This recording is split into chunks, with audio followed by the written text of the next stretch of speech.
January 24th, 1943. Hamburg, Germany. The winter fog hung low over the Alster Basin that Saturday morning, thick as wool, muffling the sounds of trams clattering through the Neustadt district. Smoke from 1,000 coal stoves mingled with the mist, creating a gray veil that softened the sharp edges of Hamburg's Gothic spires and brick warehouses. In the narrow streets of the Gangeviertel, women queued outside bakeries clutching ration cards, their breath visible in the cold air.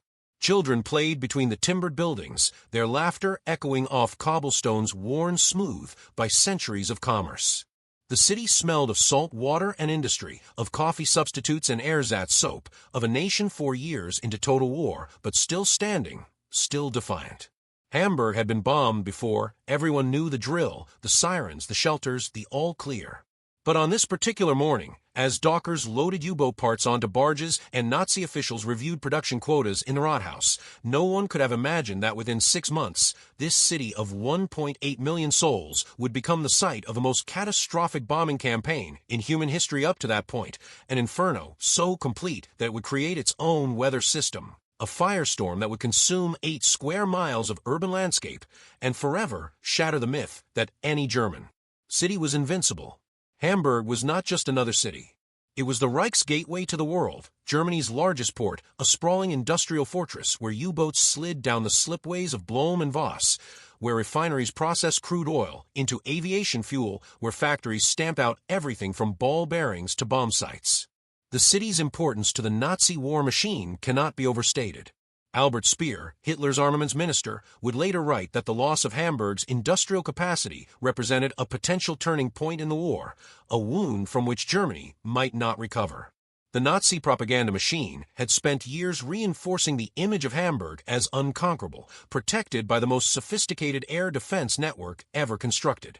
By 1943, the city bristled with over 50 heavy flak batteries, searchlight battalions that could turn night into day, and fighter squadrons stationed at nearby airfields. Joseph Goebbels himself had visited Hamburg in 1942, standing before cheering crowds at the Planten und Blumen Gardens, declaring that the Luftwaffe and Flak Corps had created an impenetrable shield over the Reich's vital cities. The people believed him. They had to. Belief was currency in the Third Reich, and Hamburg's citizens had invested heavily in the promise of protection. The German soldiers manning the flak towers around Hamburg that winter expected to do what they had always done: shoot down a percentage of the British bombers, accept the inevitable damage to a few blocks, watch the fire brigades extinguish the flames, and continue the routine. They were professionals, many of them veterans of campaigns in Poland, France, and Russia. They knew war. They understood destruction. What they could not comprehend, what lay beyond the boundaries of their experience and imagination, was the scale of industrial violence that modern air power could deliver when unrestrained by mercy or restraint, when driven by the cold calculus of total war. These men, standing at their 88mm guns or operating radar sets in concrete bunkers, believed in German engineering, in the superiority of their defenses, in the inevitable limits of British capabilities.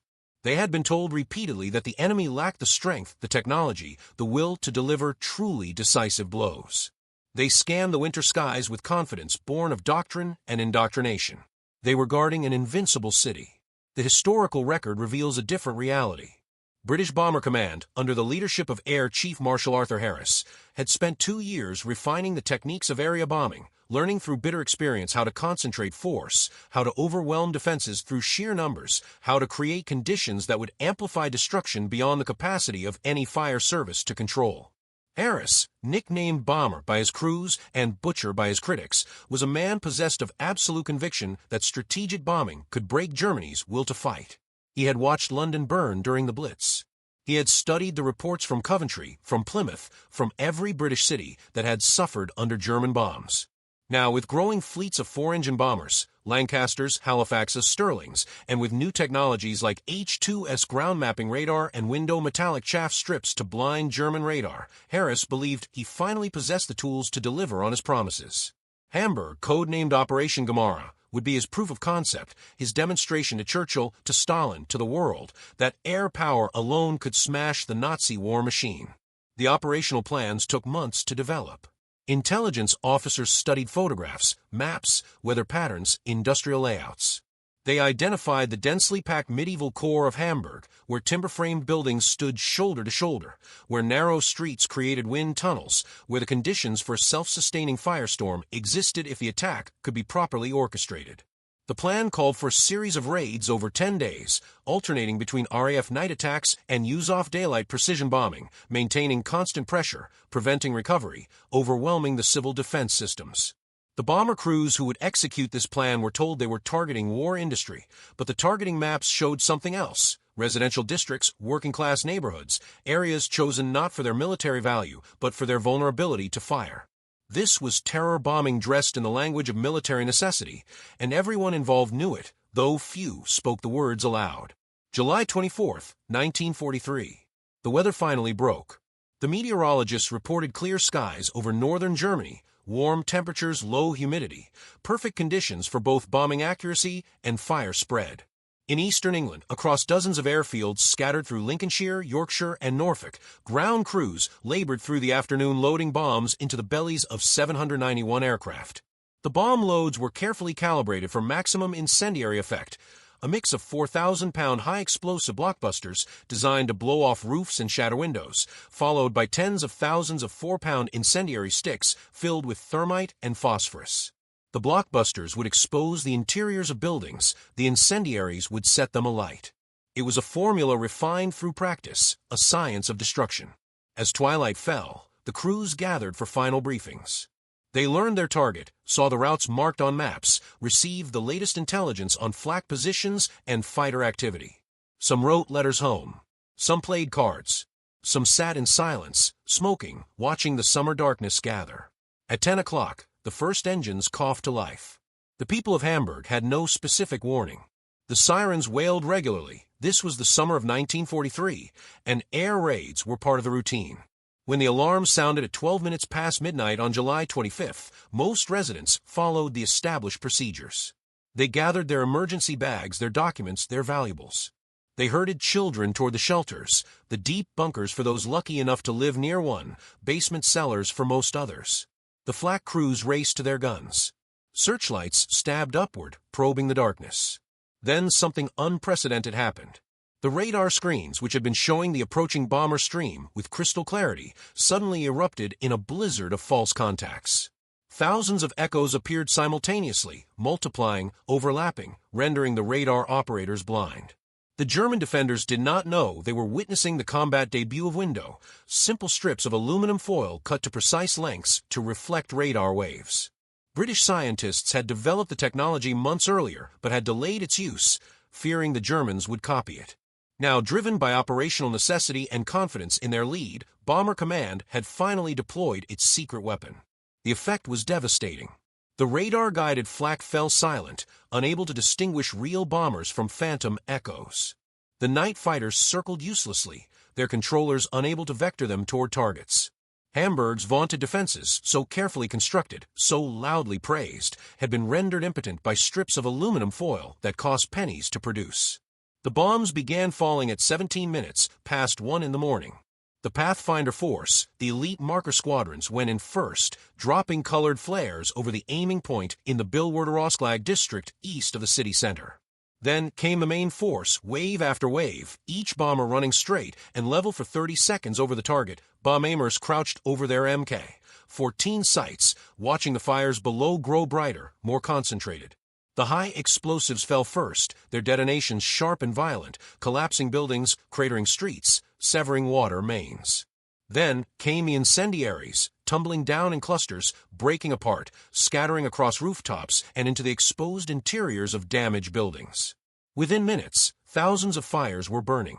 The fire brigades responded with practiced efficiency, but they were designed to handle dozens of incidents simultaneously, not thousands. The telephone system failed. Water pressure dropped as mains ruptured. Streets became impassable with rubble. The fires began to merge. The raid lasted just over an hour. When a last bomber turned for home, 1,500 tons of explosives and incendiaries had been scattered across Hamburg's eastern districts. Behind them, they left a city in flames. The official reports record 1,500 dead from that first attack, a terrible toll, but not unprecedented, not catastrophic. The civil defense system, though strained, had functioned. The fires were brought under control by dawn. Nazi officials surveyed the damage and concluded that Hamburg had proven its resilience. They could not have been more mistaken. This was merely the overture. For the next 24 hours, Hamburg lived in anxious anticipation. Everyone knew the bombers would return. The British always returned.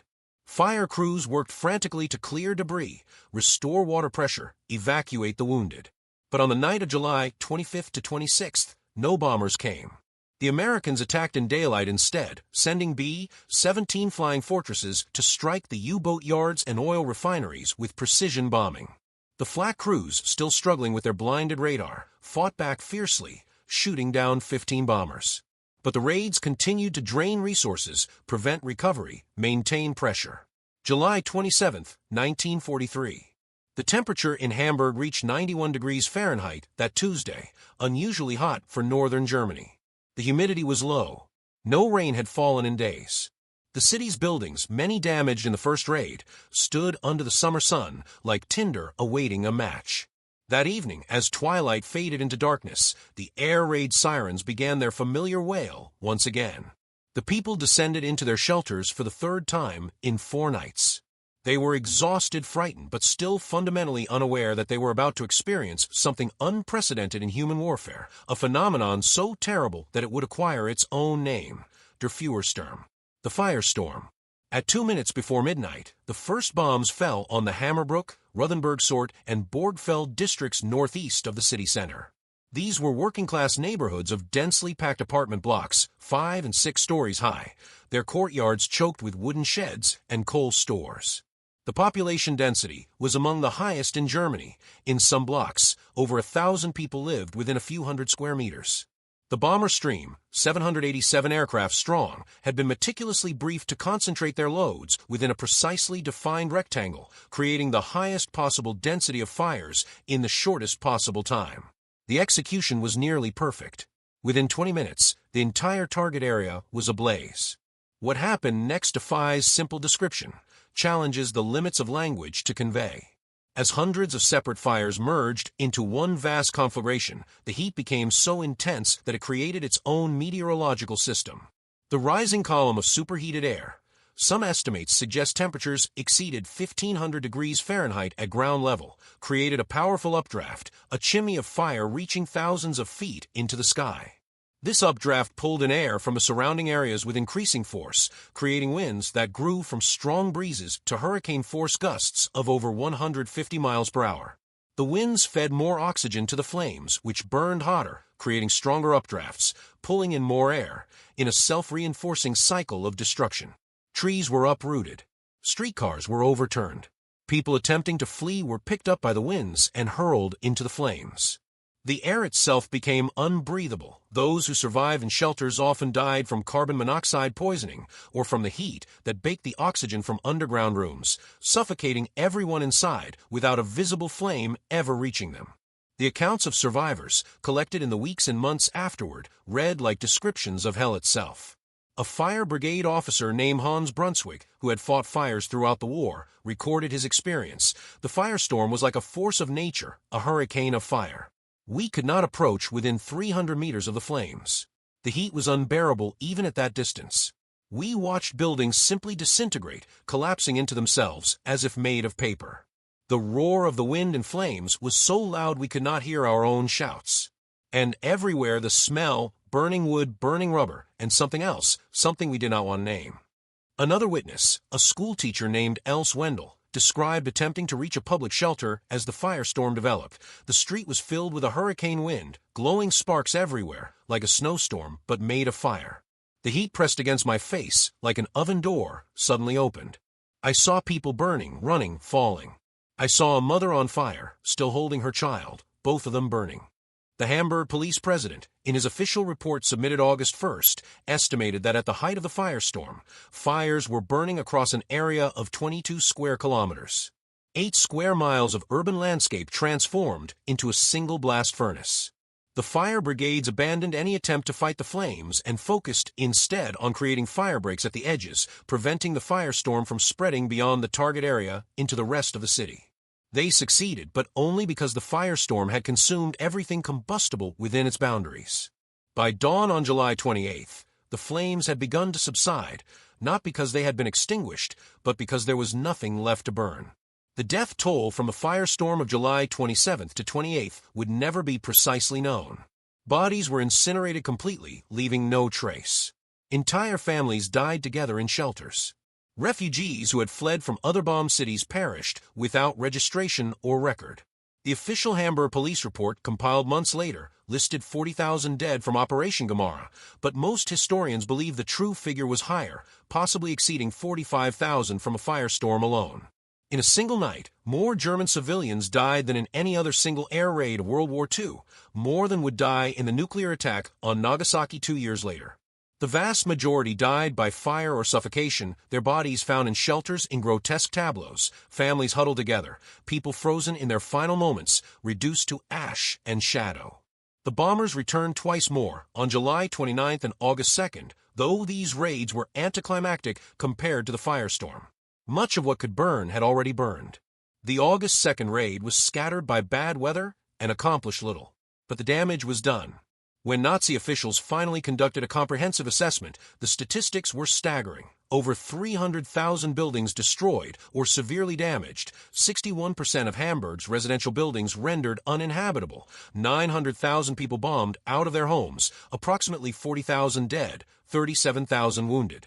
The city's industrial output dropped by 75%. U-boat production ceased for months. Oil refining capacity was reduced by half. The Reich's second-largest city had been functionally destroyed in 10 days of bombing. The myth of invincibility did not die easily. Nazi propaganda initially attempted to frame Hamburg as a martyrdom, a blood sacrifice that would steel the nation's resolve.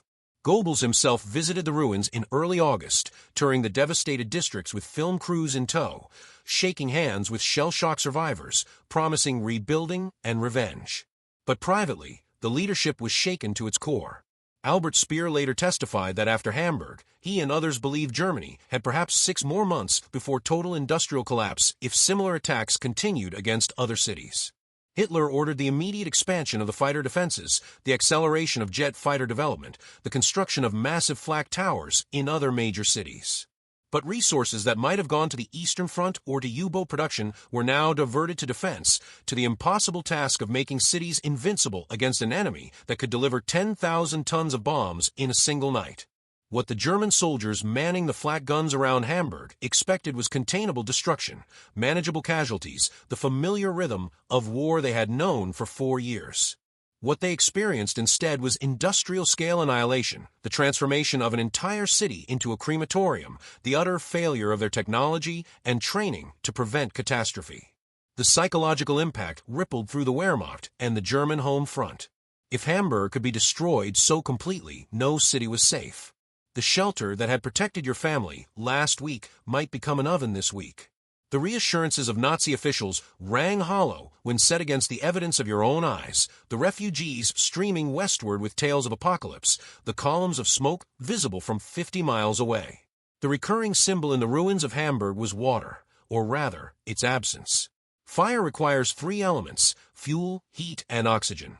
Hamburg had fuel in abundance, heat from the bombs, and oxygen pulled in by the firestorm winds. What it lacked when it mattered most was water. The Elbe River flowed through the city, its dark waters seemingly limitless, yet the fire brigades could not access it. The water mains lay shattered beneath the rubble. The fire boats could not navigate streets. The pumps ran dry. Witnesses report the bitter irony of watching buildings burn within sight of the river, watching people die of thirst with water all around, the infrastructure of civilization rendered useless by its own fragility. A fire brigade commander wrote afterward, "We stood at the edge of the firestorm zone with our hoses, but no water came. The hydrants were dry. We might as well have been standing in the desert, trying to fight the sun with buckets." The water mains, which we had believed would always function, which we had never questioned, failed us completely. And without water, we could do nothing but watch the city burn. This image of failed infrastructure, of sophisticated systems rendered impotent by overwhelming force, represents something larger than tactical failure. It symbolizes the collapse of the Nazi promise that technology and organization could create an impregnable fortress, that German engineering and discipline could protect the homeland from the consequences of aggressive war. The people of Hamburg had been told their air defenses were the best in the world. They had been shown the flak towers, the radar arrays, the fighter squadrons. They had been given statistics and reassurances. And then, in the space of 10 days, it all proved inadequate, not because the defenders lacked courage or competence, but because the scale of industrial violence had exceeded the capacity of any defense to contain it.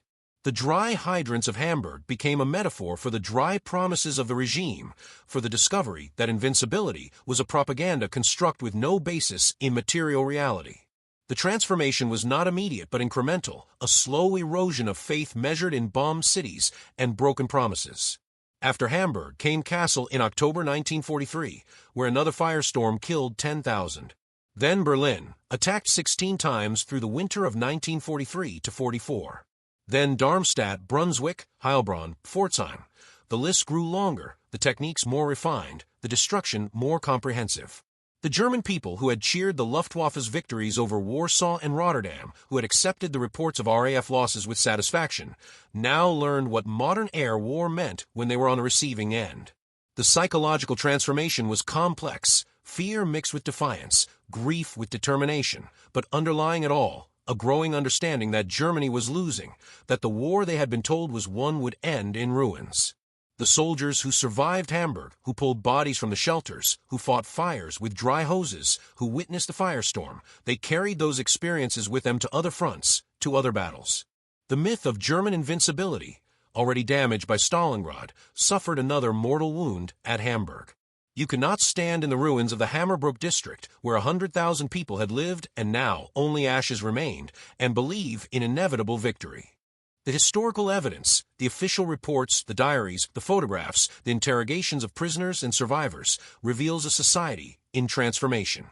The Hamburg Police President's Report is a clinical document, listing casualties by district, damage by category, industrial output by percentage decline, but between the lines, you can read the collapse of civic order in those crucial days.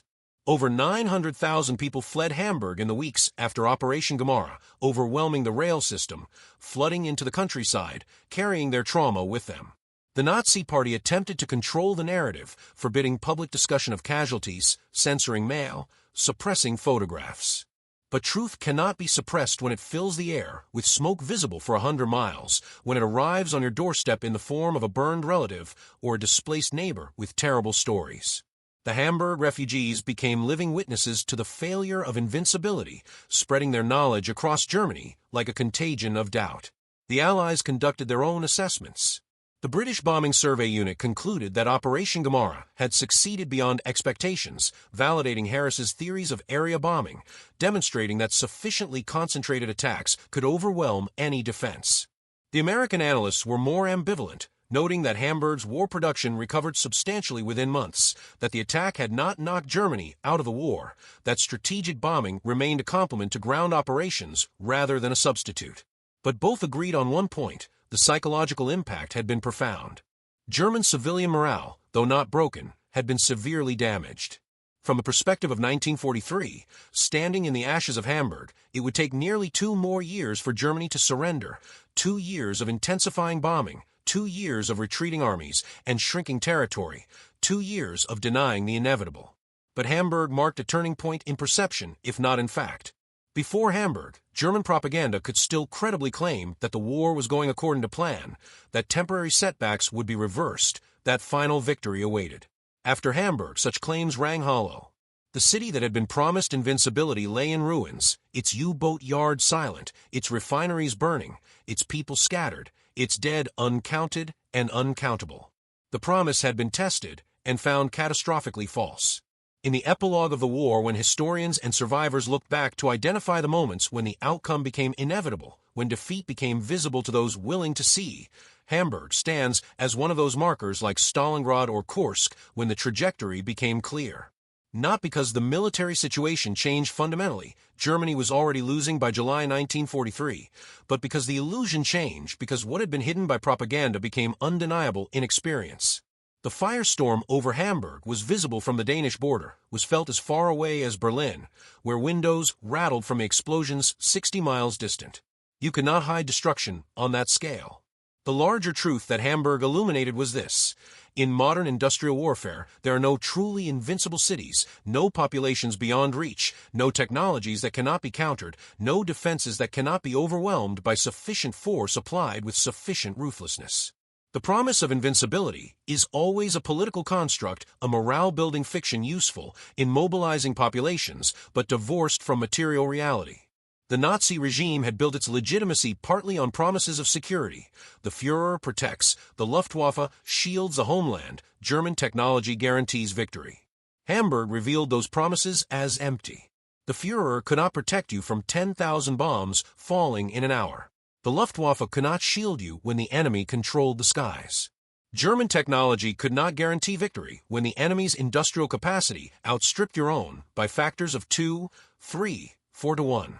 There is something almost Grecian in the tragedy, the classical hubris of a regime that promised invincibility and delivered apocalypse, that claimed to protect and instead exposed its people to unprecedented destruction through its own aggression. The people of Hamburg did not choose this war. Most had no meaningful voice in the decision, yet they paid the price for their leadership's arrogance. The civilians who died in the firestorm were not warriors or decision-makers, but shopkeepers and factory workers, children and elderly, people whose only crime was living in a strategic location in an age when strategic bombing recognized no distinction between soldier and civilian, combatant and bystander. We remember Hamburg not because it was unique. Cologne, Dresden, Tokyo, Hiroshima would follow in escalating horror, but because it was first, because it demonstrated possibilities that changed the nature of war, because it revealed truths about industrial civilization's capacity for self-destruction that we have lived with ever since. The firestorm of July 27th to 28th, 1943, was not a natural disaster but a human creation, a deliberate act of policy executed with precision and documented with clinical detail. It proved that cities could be destroyed from the air, that civilian populations could be targeted deliberately, that the restraints of earlier eras had dissolved in total war. The ruins stood for years afterward, gaps in the streetscape like missing teeth, cellar holes filled with rubble, twisted girders reaching toward empty sky. Rebuilding began before the war even ended, driven by necessity and defiance, but Hamburg never fully recovered its pre-war character. The medieval core that had survived since the Middle Ages was gone forever, replaced eventually by functional post-war architecture that served purpose but lacked soul. The survivors carried their scars, physical, psychological, spiritual, for the rest of their lives. And the lesson, such as it was, entered the historical record. There are no invincible cities, only cities that have not yet been tested, only promises of protection that have not yet been revealed as hollow. In the end, Hamburg stands as a memorial to the consequences of total war, to the wages of aggression, to the collapse of the myth of invincibility. 10,000 bombs fell in the space of hours, and a city that had stood for 1,000 years was reduced to ashes and memory. The promise proved false. The protection failed. And in the ruins, amid the ashes and the grief and the terrible knowledge of what modern war could do, survivors learned the hardest truth, that invincibility is always an illusion, that security is always provisional, and that the violence you unleash upon the world will eventually find its way home, carried on the wings of bombers whose crews believe, with equal fervor and equal justification, that they are serving justice, defending freedom, breaking the will of an implacable enemy. History does not record whether they were right or wrong in this belief, only that they came, and the bombs fell, and Hamburg burned, and the myth of invincibility died in the flames of a summer night in 1943, when the air itself became fire, and the city that could not fall fell completely.